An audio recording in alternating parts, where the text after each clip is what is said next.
Our message today is clear that we are seeing progress, particularly in the recent week and in the recent days in what we're doing. If we have a third consecutive day tomorrow below the 100 per 100,000 people rate, we'll be taken off the state's monitoring list.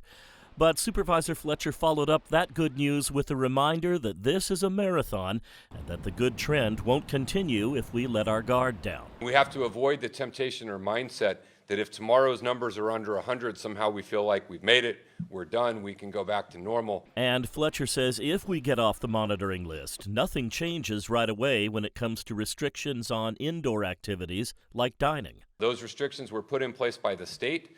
They are not automatically rescinded or lifted if we come off the monitoring list. But if we do come off the list on Friday, a new clock begins. If we stay below the case rate trigger for 14 consecutive days, K through 12 schools, following state guidelines, will be able to reopen. Elementary schools can apply for a waiver to open even sooner. Fletcher says 48 schools in the county have applied. None have been approved yet. If any of those waivers are approved by the county, they'll go to the state for approval. There has been some confusion over discrepancies in the case count numbers, with the county's count differing from the state's.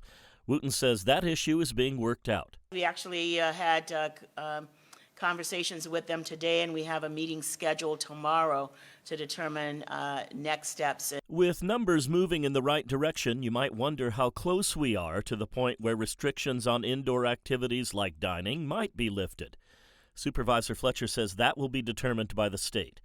But in the midst of a pandemic, you take good news where you can get it. And for now, at least, San Diego County is inching along in the right direction. John Carroll, KPBS News.